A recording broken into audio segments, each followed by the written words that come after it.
Kabanata 861. Hinawakan ni Erisa ang mga balikat ng mga bata, inilibot ni Erisa ang mga mata sa kanila upang matiyak na nandoon silang lahat. Pagkatapos, malumanay siyang nagsalita, "Tara na. Halika." Nang makitang lumapit na rin si Sean, pumasok si Benjamin sa restaurant na nakapulupot pa rin ang braso sa bewang nito. Mabuti na lang at hindi ganoon kalala ang traffic. Kung hindi, makakarating na lang tayo mamaya, nakangiting sabi ni Sean. Kasunod nito, idinagdag niya, ilang beses tumawag si Kingsley para madaliin ako. Hindi ka ba niya tinawagan? Napatingin siya kay Benjamin. 2 beses niya akong tinawagan, mahinahong sagot ni Benjamin, na bahagyang nakaawang ang manipis niyang lobby. Napabuntong hininga si Erisa. 2 beses tumawag si Mr. Watts, pero tinanggihan niya ang unang tawag. Ang pangalawang tawag ay dumating kaagad sa takong niyan. Nang marinig iyon, natawa si Sean bago nagreklamo tungkol kay Kingsley. Siguro wala na siyang magandang gawin para patuloy na tawagan ang taong ito at iyon. Biglang napatigil si Benjamin sa paglalakad. Lumingon siya sa lalaki. Sino pa ang inimbitahan niya? Iilan lang tayo. Darating din si Jonathan. Tinignan siya ni Sean ng may pagdududa. Tumango si Benjamin at pinapasok si Erisa at ang mga bata. Magkahawak kamay ang 6 na bata. Habang naglalakad sila, ipinaliwanag ni Gavin kay Tim ang layout ng restaurant. Nandoon ang pampublikong banyo, Tim. Ngunit malamang na wala tayong pakinabang dito. Sa private room tayo kakain, at may kasama itong banyo. Si Tim ay hindi pa nakakapunta doon, kaya't ang kanyang mga mata ay lumibot sa paligid, kasunod ng pagpapakilala ni Gavin. Si Zachary, Oliver, Jasper, at Jesse ay lahat ay nakapunta na doon minsan. Ngunit sila ay labis na interesado sa lugar at gustong tumingin sa paligid. Maging si Erisa ay hindi napigil ang suriin ang nakapaligid na palamuti. Ang restaurant ay kakaiba, na tila naghahatid ng isa pabalik sa sinaunang panahon. Higit pa rito, ang lahat ng mga server ay nakasuot ng mga gown, na gumagawa para sa isang kasiya siyang tanawin. Hindi ba maganda dito, Tim? Tanong ni Jasper, iniangat ang ulo. Iniangat ni Tim ang kanyang ulo. Oo. Ang ganda. Sa kanyang affirmation, nagliwanag si Jasper mula tenga hanggang tenga. Masarap din ang pagkain dito. Marami pa mamaya. Muli, nahihiyang tumungo si Tim. Bantayan ninyo kung saan kayo pupunta, nakangiting babala ni Erisa sa mga bata. Tingnan mo kung saan ka pupunta, Mommy. Pero Ted ni Jesse. Humajijek si Erisa. Okay. Samantala, ang manipis na lobby ni Benjamin ay nakakurbo pataas. Sa likod nila, nakiliti rin si Sean na pink. Naglakad sila papunta sa private room kasama ang mga bata. Naghihintay si Kingsley sa pintuan. Kung hindi dahil sa mag-ara niyang poster habang nakasandal sa pader, isa. Baka mapagkamalan siyang server doon. Sa wakas nandito ka na. Nagbuga ng usok, mabilis niyang inalis ang hindi natapos na sigarilyo. Sinaman siya ng tingin ni Benjamin. Hindi mo ba alam na sina Gavin at ang iba pa ay sama-sama sa atin sa hapunan? Pagkatapos nito, lumingon siya at inutusan ang mga bata, lumayo kayo sa kanya. Napaawang ang sulok ng bibig ni Kingsley. Nagmamadali siyang pumunta sa aircon para mawala ang baho ng sigarilyo sa kanya. Sa kanyang pagiging masunurin, lahat ng 6 na bata ay tumawa. Masama sa iyong kalusugan ang paninigarilyo, Mr. Watts. Payo ni Jasper, kumikinang ang mga mata sa liwanag. Isang nakakalokong ngiti ang isinalubong sa kanya ni Kingsley bago tumingin kay Benjamin. Naninigarilyo din ang daddy mo. Pagkiling ng kanyang ulo, pinag-aralan ni Jasper si Benjamin. Naninigarilyo ba si daddy? Parang hindi ko pa siya nakitang naninigarilyo. Nilaibat ni Benjamin ang mga mata sa kanya at humakbang papasok sa private room kasama ang mga bata pagkapasok ni Erisa. Napuno ni mirth si Erisa. Sinaman din ang tingin ni Sean si Kingsley. Alam mong pupunta si Gavin at ang iba para sa hapunan, pero naninigarilyo ka pa rin. Naawa na kay Benjamin na hindi kanya pinalayas. Niinis lang ako habang hinihintay ang marami sa inyo. Sa hindi inaasahang pagkakataon, nakailang puff pa lang ako nang dumating na kayong lahat. Tinapik-tapik ni Kingsley ang kanyang damit bago pumasok din. Kinuha ni Benjamin ang menu, ipinadala ito kay Erisa. Umorder ka. Mamaha kay Erisa ang tuwa. Lahat ng 6 na bata ay nagsisiksikan, agad na hinayla palabas si Benjamin. Nagsimula na silang lahat mag-order. Mukhang masarap ang mga ito. Nagningning ang mga mata ni Tim habang nakatitig sa mga larawan sa menu. Nakangiting inilapit ni Erisa ang menu sa kanya. Alin ang gusto mo, Tim? Iuutos ko para sa iyo. Kabanata 862. Habang tinitingnan ang mga larawan sa menu, umiling si Tim. Hindi ko alam kung alin ang maganda, kaya umorder ka na, Miss York. Hinimas-himas ni Erisa ang kanyang ulo. Siya ang pinakamadaling mabusog pagdating sa pagkain, kontento hanggat may pagkain, at hindi kailanman isang picky eater. I-order mo na ito, Mommy. Tumango si Zachary. Oo naman. Pumayag naman si Erisa. Pagkatapos ay sumingit si Oliver, gusto kong kainin ito, Mommy. Okay, sumang-ayon si Erisa. Pag-flip sa menu, umorder din si Jasper ng ulam. Gusto kong kainin ito, Mommy. Order it. Then, sagot ni Erisa. Mommy, huwag mo akong kalimutan. Bulalas ni Jessie. Nakangiting tiningnan siya ni Erisa. Ano ang gusto mong kainin? Itong sausage. Itinuro ni Jessie ang larawan. Humagalpak ng tawa si Kingsley. Anong sausage? Gusto niyang tumagilid sa kuryosidad, ngunit sinipa siya ni Benjamin gamit ang kanyang mahabang binti. Agad na umiwas, tinitigan siya ni Kingsley na may ngiti. Hayaan mo akong tingnan ito. Umayos ka, bulyo ni Benjamin. Ipinasok ang kanyang mga kamay sa kanyang mga bulsa, tiningnan silang lahat ni Kingsley na may malawak ng ngiti. Boss, hindi ba dapat mag-order muna tayo since it's your treat? Maaari kang mag-order kapag tapos na sila, mahinang tugon ni Benjamin. Umorder din si Erisa ng mga pagkaing paborito ni na Jessie, Gavin, at Tim. Pagkatapos, iniabot niya ang menu sa mga lalaki. Tapos na tayo, mag-order na kayo.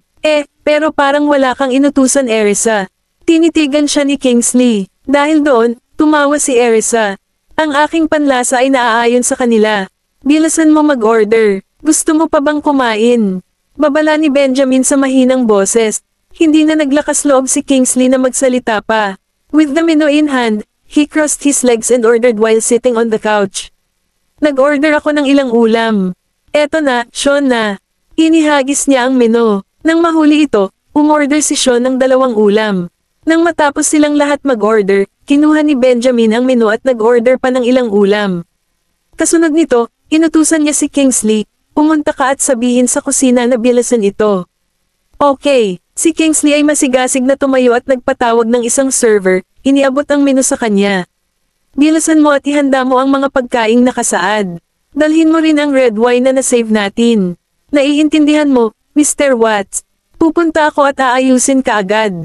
Nagmamadaling umalis ang server para madaliin ang kanilang order.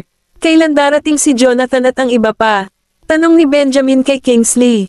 Bilang tugon, nagsalubong ang kilay ni Kingsley. Medyo mahuhuli daw siya. Si Aaron naman, umalis na siya. Tumango si Benjamin. Itinuro, tawagan si Ethan at tanungin kung pupunta siya. Gagawin ko ito ng tama sa sandaling ito. Mabilis na tinawagan ni Kingsley si Ethan. Matapos masagot ang tawag, nagtanong lang si Kingsley bago ibinaba ang telepono. Shortling, inihayag niya, dumating na sina Ethan at Jack sa entrance ng restaurant. Sumili ang ngiti sa mukha ni Erisa. Dumating na rin silang dalawa. Medyo mabilis sina Mr. Frank at Uncle Jack. Napangisi si Zachary, ang kanyang mga mata ay sinanay sa pintuan. Tumagilid si Benjamin at nagsali ng ilang basong tubig para kay Erisa at sa mga bata. Kumain ka ng tubig. Okay, nakangiting kumuha ng baso, hinimok ni Erisa ang mga bata na uminom ng tubig. Sweethearts, bisitahin ang banyo at maghugas ng kamay pagkatapos mong uminom ng tubig. Magiging hapunan. Nagsilbi saglit. Okay, ang 6 na bata ay iniyuko ang kanilang mga ulo. Salamat sa tubig, tatay, Mr. Graham. Hindi rin nila nakakalimutang magpasalamat kay Benjamin. Bilasan mo at uminom. Hinatak ni Benjamin ang kanyang baba, sinenyasan ng mga bata na uminom ng tubig nang walang pagkaantala. Hindi ka, rin ba kukuha? Lumingon si Erisa sa lalaki. Bumaba ang tingin ni Benjamin sa kanyang magandang mukha. Pagkatapos mo, ilang higop lang si Erisa, hindi naman siya nauuhaw. Saka lang niya ibinaba ang baso. Agad naman itong hinawakan ng lalaki at ininom. Saglit siyang natigilan. Iniwas ni Benjamin ang kanyang tingin, malalim ang boses at kahanga-hanga ang kanyang aura. Bakit ka nakatitig sa akin? Ang mga sulok ng kanyang bibig ay kumikibot, pag-ulong na paalala ni Erisa. Uminom ako sa basong iyon. Hindi ba ako makakainom sa parehong baso? Pawang nangingibabaw, ipinagpatuloy ni Benjamin ang paglalagok ng tubig hanggang sa wala nang natira. Agad namang natahimik si Erisa. Wala ba siyang germaphobe? Wala ba siyang balak uminom sa baso ko? Kabanata 863. Parehong pinasadahan ni Sean at Kingsley ang kanilang mga tingin na may mapanuksong tingin sa kanilang mga mata. Boss, nagamot na ba ni Erisa ang germophobia mo? Pang-aasar ni Kingsley. May problema ba? Ngumuso si Benjamin, kahanga-hanga sa kabila ng kanyang kawalang interes. Tumawa lang si Kingsley, walang lakas ng loob na magsalita pa. Si Sean naman ay ngumiti ng walang sinasabi. Daddy, hindi kalinisan ang pagsalo sa iisang baso. Si Gavin ang nag-lecture kay Benjamin na may solemn na ekspresyon sa mukha. Sa isang gilid na sulyap sa kanya, sumagot si Benjamin, kung gayon, bakit minsan umiinom ka sa baso ng iyong mommy? Naiiwas ang mga salita kay Gavin. Nilabas niya ang ibabang lobby niya. Nakapout. Iba yon, no. Matanda na si Daddy samantalang ako ay bata pa. Nagdoble sa tawa sina Kingsley at Sean. Nagsimula si Kingsley, Gavin, hang daddy mo. Noon lang, binato siya ni Benjamin ng mani. Sa isang suntok ng swerte, lumipad ito sa kanyang bibig. Halos mabulunan, agrabyado na tiningnan ni Kingsley ang lalaki. Si Benjamin ay may delikadong tingin sa kanyang mga mata, na may bahid ng babala na tiyak na hindi lang isang mani ang dapat ipag-alala ni Kingsley kung maglakas loob siyang ilabas ang kanyang bibig. Tahimik na iniluwa ang mani, binasag ito ni Kingsley at ibinalik ito sa kanyang bibig. Salamat sa mani, boss. Samantala, si Sean ay napunit sa pagitan ng amusement at exasperation. May mga bagay na hindi angkop na pag-usapan sa harap ng mga bata. Mas mabuting bantayan mo ang sarili mo. Nagkatinginan ng 6 na bata. Tinitigan ni Jasper si Kingsley na may halong curiosity. Ano ang sasabihin mo kanina, Mr. Watts? Huwag ka nang magtanong, anak. Kung hindi, bubugbugin ako ng daddy mo. Umubo si Kingsley, hindi naglakas loob na sabihin sa kanya na hindi man lang alintana ng kanyang ama ang laway ng kanyang ina, lalo pa ang isang basong ininom nito. Maaari mong sabihin sa akin ng palihim, sumulyap ni Jasper ng masigla, humakbang papunta sa lalaki. Hinaplos ni Kingsley ang kanyang ulo. Nang maramdaman niya ang nakamamatay na titig ni Benjamin, nasabi niya, sasabihin ko na hindi iniisip ng daddy mo. Pinagdududahan siya ni Jasper at Ma'am Ulong, don't tell me na sasabihin mo na naghalikan si daddy at mommy.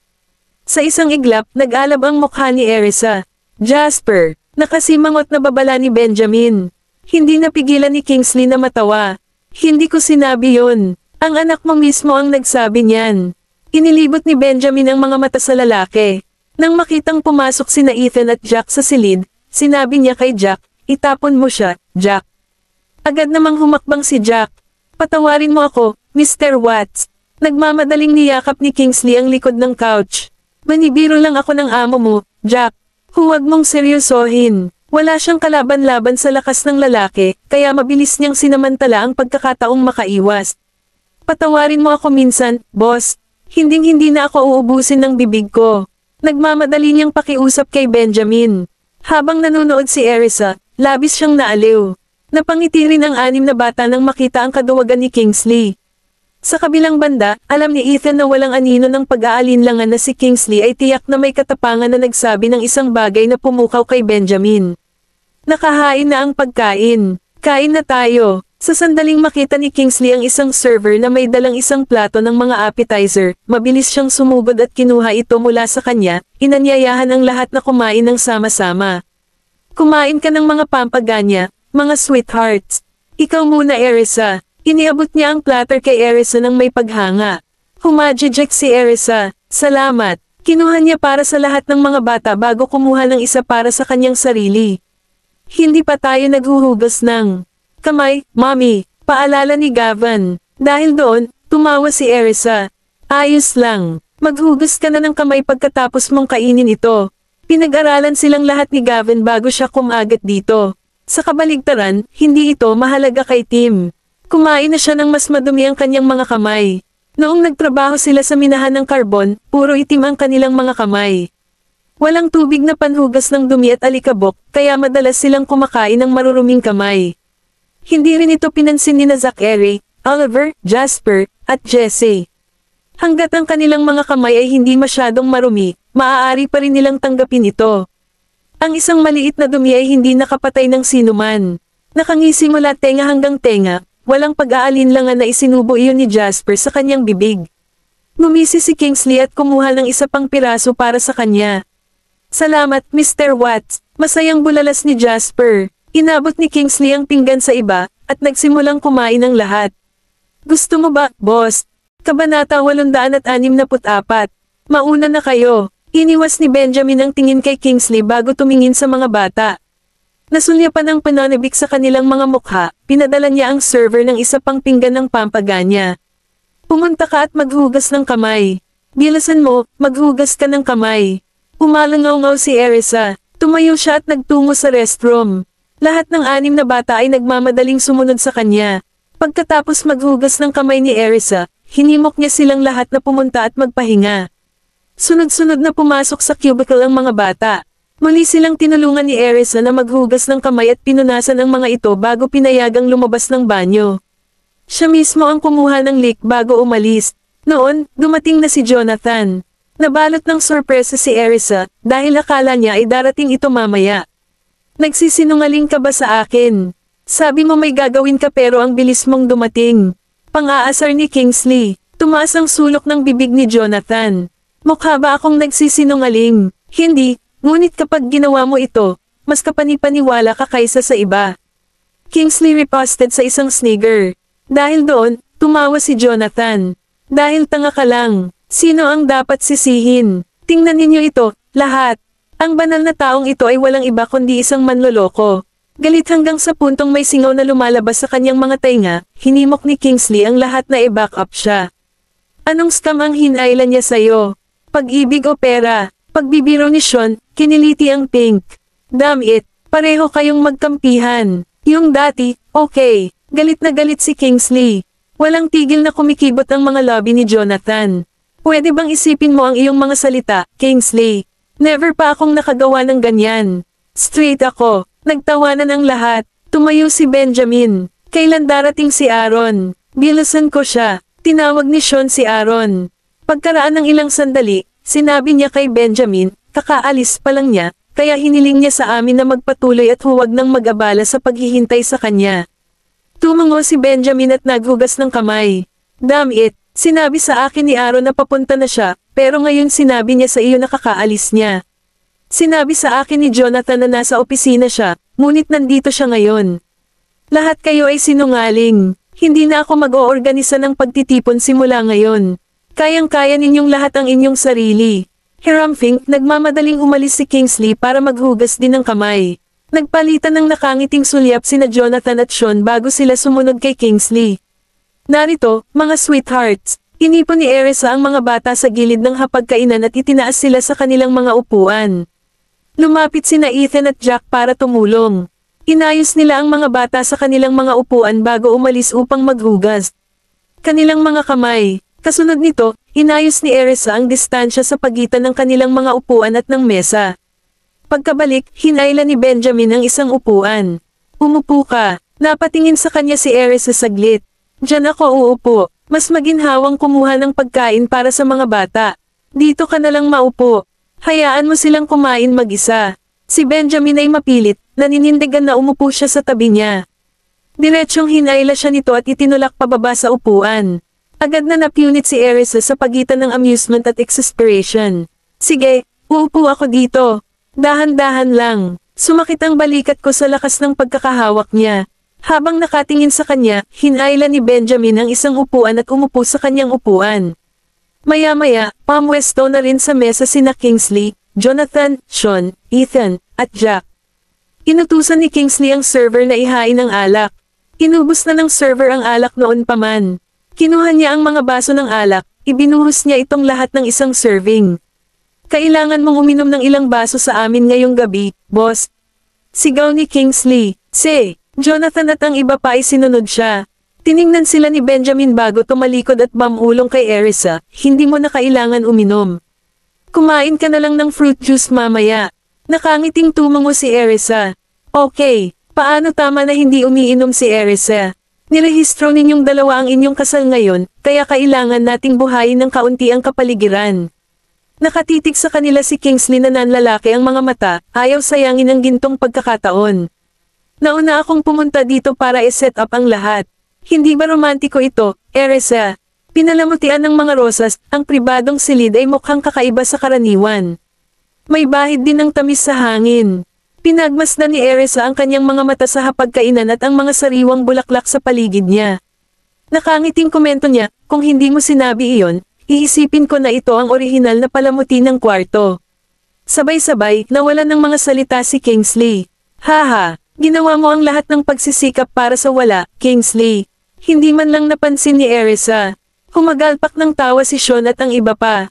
Kabanata 865. Alam ko na ngayon. Napasimangot si Erisa. Masaya ka ba rito, Erisa?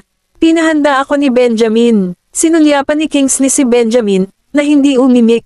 Nang marinig iyon, pinag-aralan ni Erisa ang lalaking katabi niya. Pinaghandaan niya si Kingsley ng lahat ng ito. For some reason, hindi ako masyadong naniniwala. Tumingin si Benjamin sa kanya. Paano mo ito mahahanap? Humajajek pabulong na tanong ni Erisa. Si Mr. Watts mo ba talaga ang nagpalamuti ng kwarto?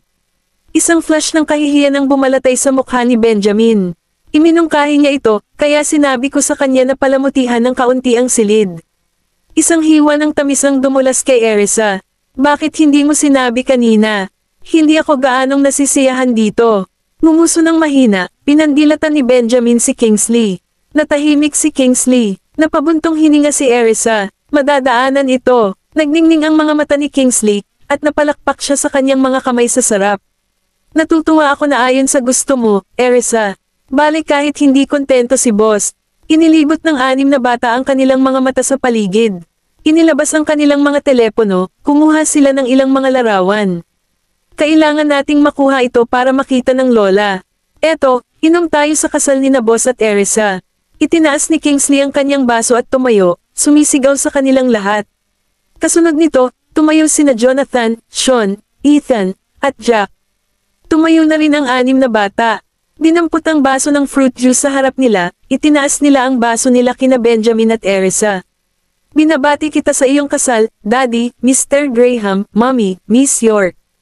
Nakangiting bumangon si Erisa. Salamat. Pagtayo, pinalitan ni Benjamin ang kanyang baso ng alak ng katas ng prutas. Hoy, samobra ka na, boss. Pang-aasar ni Kingsley. Iinuman ko rin ang share niya. Hindi siya makakainom. Binaril ni Benjamin ang lalaki ng nagbabala na tingin. Ibinuhos niya ang alak sa baso ni Erisa sa sarili niyang baso bago kumatok sa lahat. Nagtatawanan, sabay-sabay silang lahat na naghandog ng kanilang mga pagbati. Inaasahan kita ng isang maligayang pagsasama, boss, Erisa. Salamat, salamat. Masayang nakipag-clink sa kanila ng salamin si Erisa. Sumunod naman si Benjamin. Salamat. Pagkatapos, nagsimulang pagtawanan ng lahat si Benjamin. Nagpasalamat talaga si boss sa amin. Kapansin-pansin. Eksakto. Ninakaw ni Erisa ang tingin sa lalaking may saya na sumasayaw sa kanyang mga mata. Nang manguna, itinaas ni Benjamin ang kanyang baso at ibinaba ang alak. Pambihira siyang gwapo habang nakatagilid ang ulo at sumimsim ng alak. Bawat galaw niya ay magiliw at mapang-akit. Ang kanyang bobbing Adam's apple ay nakakaakit kaya hindi maalis ang tingin ni Erisa dito. Namula si Erisa, nakaramdam ng kalasinggan kahit na walang patak ng alak. Dali-dali siyang sumimsim sa katas ng prutas para itago ang pagkawala ng kanyang katinoan. Ang 6 na bata ay nasa ibabaw din ng buwan. Nakatitig sila sa kanilang mga magulang habang nagniningning ng napakalawak na ang kanilang mga mata ay puwang. Si Daddy ay umiinom ng alak habang si Mommy ay kumakain ng fruit juice sa amin. Si Gavin ang pinakamasaya sa kanilang lahat. Napaka-striking niya kapag ngumiti siya na lahat ng mata ay nakatutok sa kanya. Kailangan mo akong uminom kapag lumaki ka na, Gavin. Magalang na sabi ni Jonathan. Okay, kapag lumaki na ako, iinom ko kayong lahat. Madiin na tumango si Gavin. Nagtawanan ang lahat, samantala nag-thumbs up si Sean sa kanya.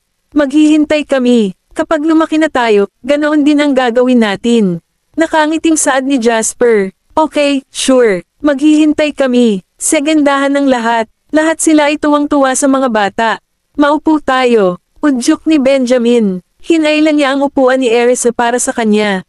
Kasunod nito, ang mga pinggan ay inihain. Isa-isa. Kumuha si Benjamin ng pagkain para kay Erisa bago ito ginawa para sa 6 na bata. I rotate ang turntable para sa ulam na gusto mong kainin at kunin mo ito, utos niya. Okay, Masunurin namang tumango ang 6 na bata. Kumuha rin si Erisa ng pagkain para sa mga bata. Tara, inom ulit tayo. Boss, pinuno muli ni Kingsley ang kanyang baso, nais na makainom kasama si Benjamin. Habang pinagmamasdan ng lalaki, kinuha ni Benjamin ang bote ng alak at nagbuhos ng isang takal ng alak. Bakit hindi kayong dalawa kumain at kumuha muna kayo ng kung ano sa tiyan ninyo bago uminom? Paalala ni Erisa, talagang nakapipinsala ang pag-inom ng walang laman ang tiyan. Tama ka Erisa, kakain muna tayo pagkatapos maubos itong baso. Sagot ni Kingsley na may nakakalokong ngiti. Sinamon siya ng tingin ni Benjamin. So, umiinom ka ba o ano? Kabanata 866. Siyempre, iinom ako, sagot ni Kingsley bago nagklink ng salamin kay Benjamin. Kasabay nito, inilapag ng huli ang kanyang baso ng alak at sinenyasan ang lahat na magsimulang magsuksok sa kanilang pagkain. Habang sila ay nasasarapan sa pagkain, sa wakas ay dumating si Aaron. Oh, nandito na ang lahat, siya exclaimed kahit na medyo sheepishly. Ako ang pinakabago, di ba? Hindi naman. Kakasimula pa lang namin. Pumasok ka na. Masiglang bati ni Kingsley. Agad na ginawa ni Aaron ang itinuro, at saka lang nakita ng grupo kung sino ang dinala niya.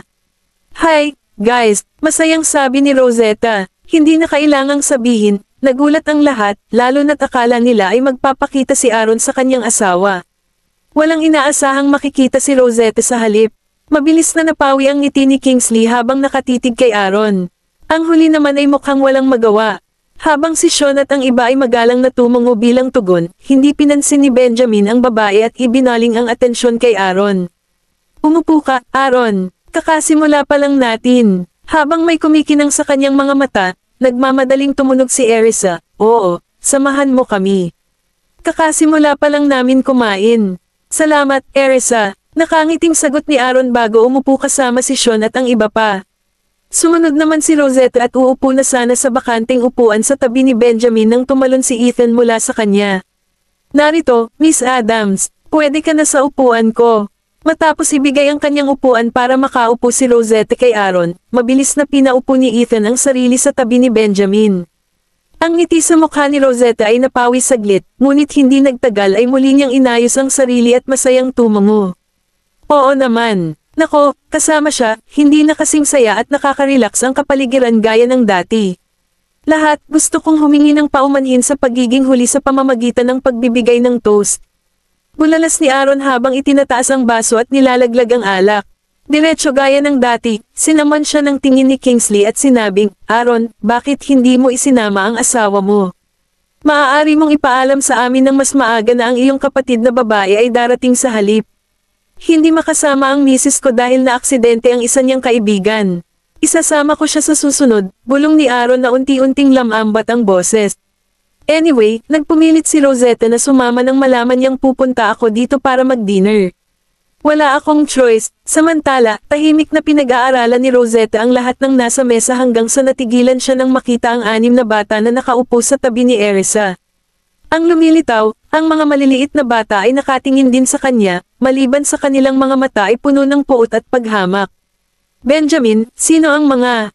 Gayunpaman, bago niya natapos ang kanyang tanong, dali-dali niyang hinayla ang kamay ni Aaron para tumahimik. Rosetta, natural, lalo pang nainas ang 6 na bata nang marinig nila kung gaano niya kalapit ang pakikipag-usap sa kanilang ama. Napalingon sila kay Erisa, buti na lang nakita nila itong tila walang pakialam at tahimik na kumakain ng pagkain. Gayunpaman, hindi nila napigilan ang kanilang sarili na mag-alala.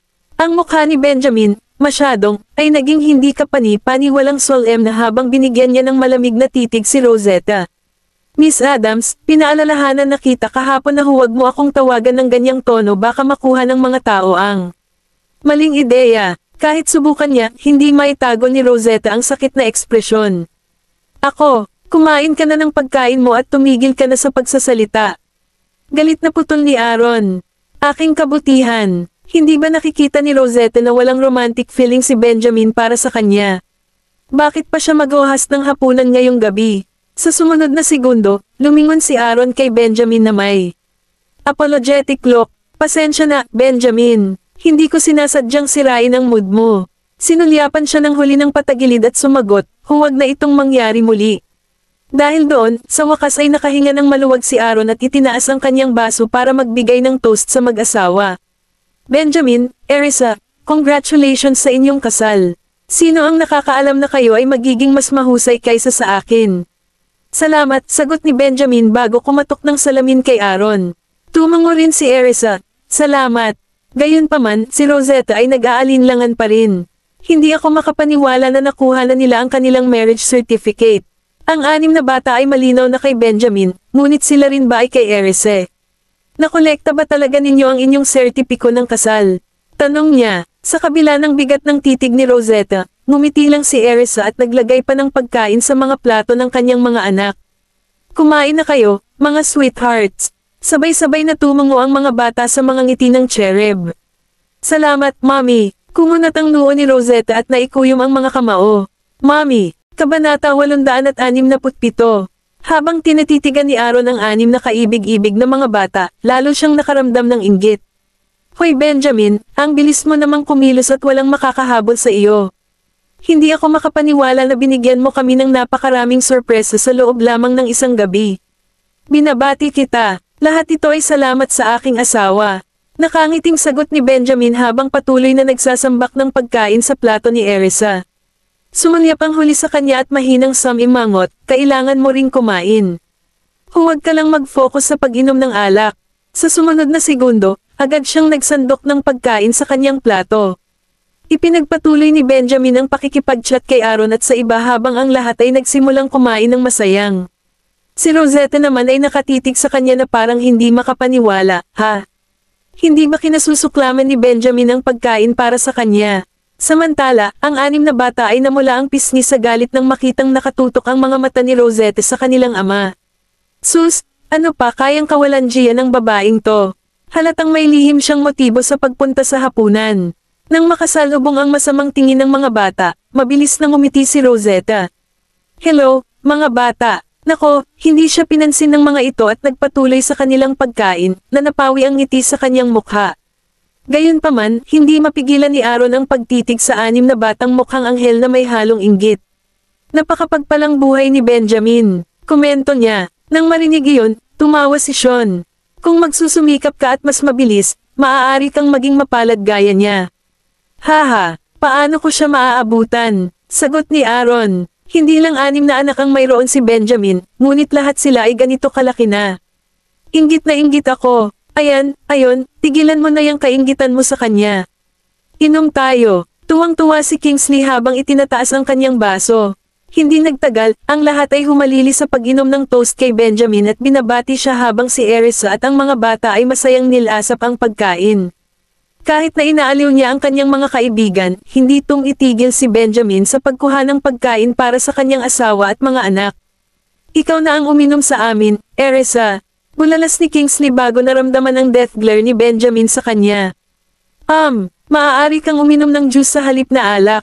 Nakangiting tugon ni Erisa. Oo naman. Okay lang ako sa juice. With that, she stood up with her glass of juice and clinked glasses with everyone. Erisa, si Benjamin ay napakasama ng ugali, kaya't mangyaring subukang tiisin siya sa hinaharap. Pang-aasar ni Kingsley. Tama na. At kung sakaling magalit si Benjamin sa iyo, maaari kang pumunta sa amin para sa tulong. Tumango si Sean. Tumawa si Jonathan. Naway mabuhay kayong dalawa ng maligaya magpakailanman. Mr. Graham, Mrs. Graham, narito ang hiling sa iyo ng isang mahaba at maligayang pagsasama. Bulalas ni Ethan at Jack. Erisa, kinuha ni Benjamin sa iyo ang sertipiko ng kasal dahil buhay niya ang kanyang puso sa iyo, pagbibiro ni Aaron. Bawal magbalik. Kailangan mong gumugol ng mahaba at mapagmahal na buhay kasama siya. Salamat. Salamat sa inyong lahat, sabi ni Erisa habang umiinom ng ilang baso ng juice na tuwang-tuwa. Kaya lang, tumayo si Rosetta dala ang kanyang baso ng alak. Gusto ko rin mag-propose ng toast. Lahat ay umikot para titigan siya, nag-aalala na baka may masabi siya na makakasira ng mood. Sa kanilang pagtataka, napigilan ni Rosetta ang sarili. Miss York, napakabuting tao ni Benjamin. Hangad ko ang lahat sa inyong dalawa. Sabi niya bago isubo ang baso ng alak niya. Sinadya man ni Rosetta ang kanyang mga salita o hindi, alam ni Erisa na kailangan niyang maging magalang. Salamat Miss, mga Adam. Bahagyang ngumiti si Rosetta bago bumaling kay Benjamin, lahat ay maningning ang mga mata at bushy-tailed. Narito ang isang toast para sa iyo, Dean, Benjamin. Sa kasamaang palad, pinaikit ng huli ang kanyang mga mata at walang sinabi. Habang lalong nagiging awkward ang kapaligiran, palihim na kinurot ni Erisa ang asawa. Nang makita ni Benjamin ang hitsura sa kanyang mga mata, sa wakas ay bumigay ito at itinaas ang tingin kay Rosetta. Appreciate it, malamig niyang tugon, ayaw pa ring itaas ang baso. Sa kabila ng awkwardness, nanatili pa rin ang ngiti ni Rosetta. Marami ka nang nainom ngayong gabi, kaya huwag kang mag-alala. Marami pang pagkain. Tama na. Tuck in tayo. Dagdag ni Kingsley. Si Benjamin ay nagpatuloy sa pagkain. Nang mapagtonto ni Erisa kung paano niya tahasan ang pagwawalang bahala kay Rosetta, hindi na rin niya inabala ang huli habang patuloy pa rin sa pag-aaliw sa iba. Bakit ako mag-aalaga? Alam ko ang nararamdaman ni Rosetta sa asawa ko, kaya hindi ko na kailangang maging mabait sa kanya. Tumigil ka na sa pakikipag-usap sa kanila at kumain ka na. Sabi ni Benjamin habang nagsasambak pa ng pagkain sa plato ni Erisa. Kabanata 868. Kamusta ang pagkain? Maganda. Malumanay na tanong ni Benjamin. Ngumiti si Erisa at tumungo. Oo, ang sarap. Dapat kumain ka rin ng marami. Nang magpapadala na sana siya ng isang katsarang pagkain sa kanyang bibig, biglang hinawakan ni Benjamin ang kanyang kamay at sa halip ay kumain mula sa kanyang kutsara. Pulang-pula ang mukha, pinandilatan ni Erisa ang asawa. Ang huli, gayunpaman, ay hindi naabala at masayang ngumunguya. Nang makita kung gaano sila kakilala, si Rosetta ay berde sa inggit. Mukhang hindi ka pa rin nagbabago, Benjamin. Gusto mo pa rin kumain ng steak, ha? Dahil miss ka na rin ng nanay ko, dapat bisitahin mo siya minsan. Sasabihin ko sa kanya na ipagluto ka ng paborito mong ulam. Sa sobrang pahiwatig ng mga salita ni Rosetta, naging madali para sa sino mang hindi nakakaalam na makakuha ng maling ideya. Si Erisa, gayunpaman, ay nagbigay lamang ng isang magalang ng ngiti at nanatiling tahimik. Syempre, alam ko kung ano ang sinusubukang laruin ni Rosetta, ngunit hindi ako mahuhulog dito. Nilinaw na ni Benjamin ang mga bagay-bagay sa kanya, pero sinadya pa rin niyang sabihin iyon, na iniisip na hindi ko maintindihan ang sitwasyon. Bakit ako pupunta sa bitag niya? Kung may nararamdaman man si Benjamin sa kanya, baka may bahid pa rin ng selos ang nararamdaman ko, pero ang totoo ay wala siyang gusto sa kanya. At saka, ano ang big deal sa pagpunta niya sa pamilya Adams para kumain? Kaibigan niya si Aaron, di ba? Noon, kahit si Aaron ay nasiyahan na sa kanyang kapatid at nagsisi na dinala siya. Siya ay isang babaeng may pribilehiyo at katayuan para sa kabutihan. Bakit kailangan niyang kumilos ng napaka-desperado? Ang tanging taong ikinakahiya niya ay ang sarili niya. Rosetta, saway ni Aaron bago pa maihip ni Benjamin ang kanyang pang-itaas. Umuwi ka na kung hindi mo kayang kumilos. Aaron, nang makita kung paano siya hinampes ng sarili niyang kapatid sa publiko, napuno ng galit si Rosetta. Hindi niya matiis kung gaano kamahal sina Benjamin at Erisa, at kahit kay titing na bagay ay gusto niyang sirain ang lahat. Lumabas ka kung hindi mo kayang tumahimik. Itigil mo na ang pagpapahiya sa sarili mo. Sigaw ni Aaron. Miss Adams, nasubukan na namin ang steak ng nanay mo, at walang dad ang masarap ito. But if we had to compare, I must say mas masarap ang luto ni Erisa. Kaya naman, hindi ko nakikitang kailangan pang istorbohin ang iyong ina kapag makakain tayo ng masasarap na pagkain dito mismo sa Yaleview. Nakangiting sabi ni Kingsley bago bumaling kay Erisa. Hindi ba, Erisa? Sinulyapan lang ni Erisa si Kingsley at ngumiti. Oh, maaari mo ring gawin ang kanyang paboritong ulam, Miss York. Sabi ni Rosetta sa nagngangalit na mga ngipin. Tama na yan. Wala akong problema sa paggawa ng mga simpleng lutong bahay. Kung ganoon, inaasahan kong subukan ang iyong luto balang araw, Miss York. Sagot ni Rosetta. Tumango si Erisa, ngunit sa pagkakataong ito, wala na siyang sinabi pa. Habang marami pang mga pagkaing inihahain, muling pinalakas ni Kingsley ang sigasig. Tara, tuck in tayo. Erisa, tulungan mo ang sarili mo. With that, ipinasa ni Kingsley ang mga pinggan kina Benjamin at Erisa para makakuha sila ng unang dibs. Pagkatapos magsandok ng pagkain para kay Erisa, agad na ibinalik ni Benjamin ang mga pinggan. Kumain ka na. Sa kabutihang palad, ang natitirang hapunan ay natuloy ng maayos. Kahit na umiinom si Benjamin kasama ang kanyang mga kaibigan, pinakanak ang kumukuha pa rin siya ng pagkain para kay Erisa at sa mga bata. Ang 6 na bata ay maliwanag na nagalit kay Rosetta, ngunit sila ay kumilos at kumain ng kanilang pagkain ng tahimik. Pati si Erisa ay hindi na inabala si Benjamin at hinayaan siyang makahabol sa kanyang mga kaibigan. Hoy, Benjamin, kailan ba kayo magdaraos? Nang kasal ni Erisa, may date ka na ba? Tanong ni Jonathan. Oo, sa ika-6 ng susunod na buwan. Tandaan na panatilihing libre ang petsa. Walang problema, sagot ni na Kingsley at Sean habang masiglang tumungo si Aaron. Tinitigan ni Rosetta ang masayang mag-asawa, hindi maalis ang pait na nararamdaman. Damn it, ikakasal na talaga sila. Benjamin, ako ang magiging best man mo. Biglang tuwang-tuwa si Kingsley. Sinaman siya ng tingin ni Benjamin. Hindi ka magkakamali sa pagpili sa akin, Benjamin, dagdag ni Kingsley. Sigurado akong marami akong maiinom, at alam mo kung gaano ako kagaling sa pag-inom. Pag-usapan natin itong muli, mataray na sabi ni Benjamin. Benjamin, huwag mong sabihing si Sean ang pinili mo. Tanong ni Kingsley na may bahid ng lungkot sa boses. Hindi siya makakainom sa ngalan mo. Alam mo kung gaano kaina ang kanyang alcohol tolerance. Nang marinig iyon, sinaman siya ng tingin ni Sean. Hindi napigilan ni Jonathan ang mapatawa. Oh, please, sa tingin mo kaya mong hawakan ng mabuti ang iyong alak. Maging tapat tayo, walang makakatalo kay Benjamin sa pag-inom. Kabanata 869. Kahit gaano siya kagaling, hindi niya kaya ang mga toast mula sa napakaraming tao. Hindi ba dapat ako na ang bahala dito?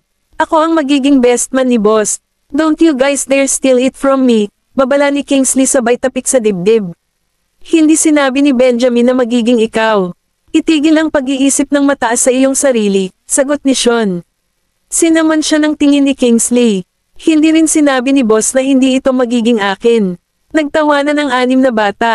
Sabi ni Zachary, talagang ikaw ang magiging pinakamahusay na tao kung mahusay kang gumanap, Mr. Watts. Dahil sa tuwa, yumuko si Kingsley at tinapik ang ulo ni Zachary. Oh, lagi mong alam ang sasabihin.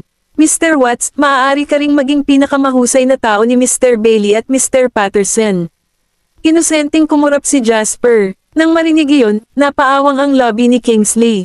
Hoy, panoorin mo. Ipaparinig mo na ako na ang huling ikakasal. Posible yan. Kasal na kami ni Benjamin. Kayo na lang ang natitira ngayon. Bilasan mo pa kung ayaw mong maging huli ka, panunokso ni Aaron kay Kingsley. Kakaasawa mo lang. Bakit mo kami hinihimok na magpakasal tulad ng mga matatanda? Kontra ni Kingsley, ngumisi si Aaron. To be honest with you, napakasarap magpakasal. Kinagat ni Kingsley ang lobby sa inis. Paf, ilang araw na lang. Hindi ba masyadong maaga para sabihin iyon? Bakit napakabilis na pakasalan ni Benjamin si Erisa kung hindi naman magandang bagay? Napatingin si Aaron kay Benjamin. Palihim na sinilip ni Kingsley si Benjamin, na mahinahong kumakain at hindi pinapansin ang kanilang maliit na pagtatalo. Humarap si Benjamin kay Erisa at malumanay na nagtanong, may iba ka pa bang gusto? Napatingin si Erisa sa kanya. Hayaan mo silang mag-order. Okay lang ako sa kahit ano. Nakataas ang noo, nilinga ni Benjamin sina Aaron at Jonathan, at sinabing, Jonathan, Aaron, dahil kayo ang huling dumating, kayo na ang bahala sa pag-order sa amin ng ilang pagkain pa. Ito ang treat ni boss ngayon. Huwag kang magpigil. Walang tigil si Kingsley sa pagpupuno ng pagkain sa kanyang bibig. Naghahain pa siya ng ilan sa mga bata sa tuwing makakatikim siya ng masarap. Ang 6 na bata ay kumain sa kanilang puso, garlic. Matapos ipaalam sa isang waiter na magdala ng menu, iniabot ito ni Ethan kina Aaron at Jonathan. Nang makita iyon, yumuko si Kingsley, na nagsasabing, piliin mo ang mga mahal. Natahimik sina Aaron at Jonathan. Sok, ang alam mo lang ay samantalahin si Benjamin. Dapat malasa din ang mga ulam, alam mo ba? Nakangiting umiling si Jonathan. Sikat ang lugar na ito sa mga lutuin nito. Paano magkakaroon ng masama ang lasa? Ngumisi si Kingsley. Napatingin si Benjamin sa mga bata. Matapos tukuyin ang ulam na nagustuhan nila, umorder siya ng isa pang serving nito. Nang mapansin ni Erisa ang mamantika na bibig ng mga bata, kumuha ng tissue si Erisa at tinulungan silang maglinis. Nginitian siya ng 6 na bata. Si Tim, kumain ka na, Miss York. Ako po, nagpapahinga lang ako, sagot ni Erisa. Napatingin sina Aaron at Rosetta nang marinig nila ang paraan ng pakikipag-usap ni Tim kay Erisa. Miss York, hindi ba ikaw ang mommy niya? Tanong ni Rosetta, bahagyang bumagsak ang mukha ni Erisa. Gayunpaman, pinilit niyang ngumiti at sumagot, ako nga. Anong problema? Kung gayon, bakit kanya tinatawag na Miss York? Curious na tanong ni Rosetta na paminsan-minsan ay sumulyap kay Tim. Gusto ni Tim na tawagan ako ng ganyan. Ito ay isang paraan lamang ng address. Maraming tao sa mundong ito na ganoon din ang tawag sa kanilang mga ina, tugon ni Erisa. Pero mommy ang tawag sa iyo ng ibang bata. Siya lang ang hindi. Anyway, nagtatanong lang ako out of curiosity. Please don't take it wrongly. Paumanhin ni Rosetta. Nakagat ang lobby, sumulyap si Tim. Kay Rosetta, the moment he saw her fake smile, he yelled defiantly, Miss York is my mommy. Ipinanganak niya ako. Hindi na napigilan si Erisa. Hinaplos niya ang kanyang ulo, pinaninindigan, oo. Ikaw ang aking biological na anak. Walang makakapagpabago sa katotohanan iyon. Madiin na tumango si Tim. Oo, awkward nang umiti si Rosetta. Samantala, binalaan siya ni Benjamin ang nagbabala na tingin na nagpalamig sa kanyang gulugad nang matugunan niya ang nagyayelong tingin nito. Di ba sabi ko sa'yo bantayan mo ang mga salita mo? Bakit kailangan mong magsalita ng marami? Saway ni Aaron sa kanya. Suck, sinira na naman niya ang magandang kapaligiran. Pasensya na, Benjamin, Erisa. Hindi ko na dapat siya sinama, paghingi ng tawad ni Aaron. Napangiti si Erisa. Ayos lang. Na-curious lang si Miss Adams. Gayunpaman, si Benjamin ay hindi nag-abala sa pagiging magalang. Coldly, he snapped, Miss Adams. May iba ka pa bang curious? Kabanata 870. Labis na nalungkot si Rosetta sa inasal ni Benjamin. Wala na ba talaga siyang gusto sa akin? Mangyaring pag-isipang mabuti bago pag-usapan ang ilang bagay, Miss Adams. Malamig na tinitigan siya ni Benjamin. Pinipigilan ang kanyang damdamin ng kalungkutan, si Rosetta ay nagbigay ng isang magalang na ngiti. Iyon lang. Umangat ang sulok ng mga labi ni Benjamin upang bumuo ng ngisi. Kung ganoon, kumain ka ng tahimik. Ngumiti ng pilit si Rosetta. Nang mapansin ang sama ng loob ni Benjamin, muling humingi ng tawad si Aaron, I'm very sorry, Benjamin. Sinira namin ang mood ng lahat. Kain na tayo, udyok ni Benjamin. Halika, inom tayo, sigaw ni Kingsley sa pagtatangkang iangat ang mood. Hindi nagtagal, inihain na ang mga ulam. Pagkatapos kumain, ang mga matatanda ay nagpatuloy sa pag-inom at pakikipag-usap ng masigasig tungkol sa lahat ng bagay sa ilalim ng araw. Mami, gusto kong umihi. Hinayla ni Jessie ang sando ni Erisa. Mabilis na ibinaba ni Erisa ang kanyang tinidor at binuhat si Jessie sa kanyang mga bisig, dinala siya sa banyo. Mami, kaya kong pumasok mag-isa. Bakit hindi ka bumalik at ituloy ang pagkain? Gusto ko rin talagang tumae. Nahihiyang napahadjajak si Jessie. Natuwa, binigyan ni Erisa ng mahinang kurot ang pisngi ni Jessie. Sige na, hihintayin kita dito. Medyo mataas ang lababo dito. Hindi na makakapaghugas ng kamay si Jessie kapag nakalabas na siya ng cubicle. Okay, tumango si Jessie at tumakbo para gamitin ang restroom. Habang naghihintay si Erisa sa tabi ng lababo, pumasok si Rosetta sa banyo. Tumango siya sa una at naghugas ng kamay. Tumango si Erisa bilang tugon habang patuloy na naghihintay kay Jessie. Miss York, paano mo nakilala si Benjamin? Nagtatrabaho ako sa Graham Group, magalang na sagot ni Erisa. Oh, sagot ni Rosetta. Tumango. Pagkatapos ay ngumiti siya at nagtanong, kung gayon, paano ka nabuntis kay Gavin at sa iba pa? Napatingin si Erisa kay Rosetta. Huwag na nating pag-usapan ang mga ganoong pribadong bagay. Naningkit ang mga mata ni Rosetta habang nakatitig kay Erisa, na naging dahilan para hindi komportable ang huli. Si Benjamin ay isang natatanging tao. Alam kong maraming babae dyan na gustong makipag-hook up sa kanya at gagamit ng ilang trick para makamit ang kanilang mga layunin. Hindi mo ba sinasagot ang tanong ko dahil ginawa mo rin iyon? Tanong ni Rosetta, napangisi si Erisa. Since Rosetta is being so straightforward, then there's no need for me to hold back anymore. Wow, Miss Adams, kung sino man ang hindi nakakaalam ay iisipin na asawa ka ni Benjamin, panunuyan ni Erisa. Nagbago ang ekspresyon ng mukha ni Rosetta dahil sa galit.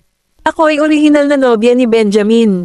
Giit niya, mahinang sambit ni Erisa, nasa isip mo lang yan. Engaged na ba kayong dalawa? Bumagsak ang mukha ni Rosetta. Tama siya, Hindi kami engaged. Nakikita kong walang nararamdaman si Benjamin sa iyo, lalo pa ang gusto mong maging engaged sa iyo. Kaya, sino ka para balaan ako, Miss Adams? Kung kaya mo, huwag mag-atubiling kausapin si Benjamin tungkol dito, hindi ko gagawin. Tutol ka hanggat gusto kanya at gusto kanyang pakasalan. Nag-cross-arm si Erisa at malamig na tinitigan si Rosetta. Nagalit si Rosetta. Hindi lang siya nabigo sa pag-provoke kay Erisa, ngunit ang mga salita ng huli ay tumama pa sa kanyang sakit. Ikaw, huwag kang masyadong mayabang. Babawiin ko si Benjamin balang araw. Ngumisi si Erisa. Hihintayin kong dumating ang araw na iyon, Miss Adams. Biglang sumulpot si Benjamin. Ano ang nagpapatagal sa inyo girls? Napatingin siya kay Erisa at napakunot ang noo niya nang makita si Rosetta. Sinabi ni Miss Adams na fiancé mo siya at gusto ka pa niyang bawiin. Inosenteng tumingin sa kanya si Erisa. Ngumisi si Benjamin. Si Rosetta naman ay hindi. Inaasahan na sasabihin iyon ni Erisa kay Benjamin on the spot. Nagalit ito sa dating. How dare she? Hindi ko sinabi iyon, Benjamin. Please wag kang makinig sa kanya. Siya yung nagsalita na ibibigay ka sa akin. Napangiti si Erisa. Masyado kang sanay na baluktutin ang katotohanan, Nagdilim ang tingin ni Benjamin habang nakatitig kay Rosetta. Miss Adams, may nagawa ba ako na nagkamali ka ng ideya? How dare you talk to my wife like that? Ganito ba tinuturuan ng pamilya Adams ang kanilang anak na babae?